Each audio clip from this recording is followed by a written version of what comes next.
In August and September, 3,000 more Jewish prisoners, ghetto prisoners, were killed. On the 4th of October, the Nazis, the SS, and their local collaborators marched into the ghetto. They surrounded our little wooden ghetto hospital and they set it on fire. Everybody who tried to escape was shot. So the choice was to burn alive or die in a hail of bullets.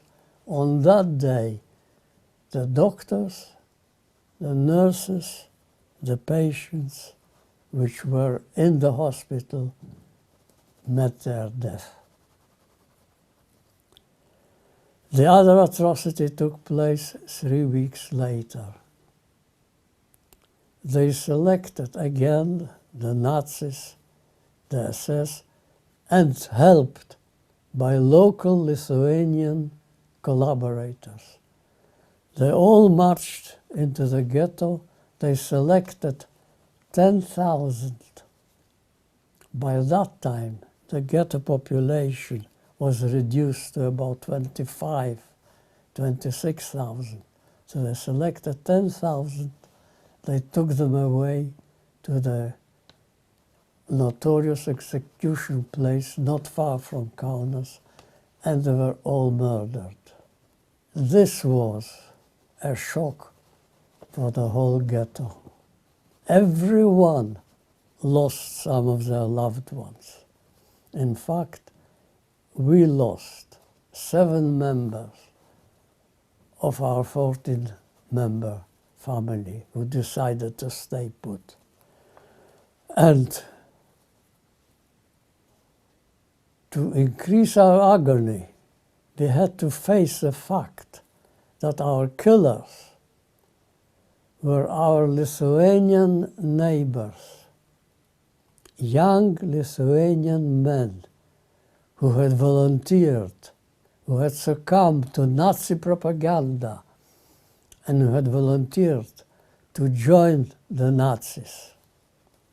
And they were used to do the dirty work for the Nazis. Now, I must say, for my family and for me, this so-called big action was a defining event. That's when we lost our faith in humanity. Seeing all the facts, seeing all the evil unhinged us. We couldn't cope with it. We were completely derailed. We don't know what to do, we don't know where to go, we don't know what's happening to us. The fact that ordinary, normal people could be turned into killers like our Lithuanian neighbors were was a shocking realization for us. We had to take on board that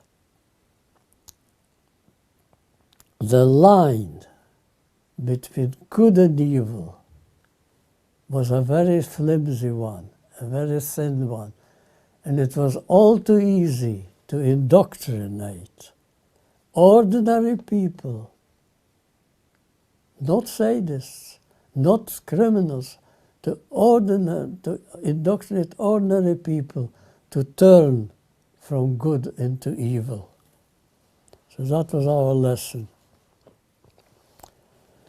The other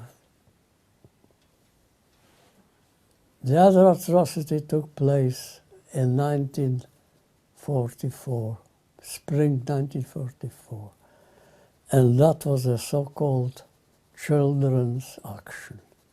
Now let me explain. In our ghetto, we had a number of children, and they were our darlings. They were well looked after, despite the hunger and the conditions. They had their fill, they were never hungry, and we sheltered them as much as we could. I mean, for us, they were the symbol of our future life. Well, we were anxious. Of course, we didn't show our anxiety. We knew the Nazis are determined to exterminate every single Jew in their power. However, the religious people were convinced that when it came to harm the innocent, when it came to harm the children, there would be divine intervention. And that was of some comfort to them. We were not so sure, the secular Jews like us were not so sure about it. Anyway, orders came from Germany that anybody who is not employed gainfully by work should be eliminated. Anybody unable to work was not allowed to live. On the 18th of March, a detachment of SS and Ukrainian militia marched into the ghetto, and they removed forcibly all the children, all the disabled, all the sick people, all the old people, anybody who wasn't fit for work. They were killed the next day.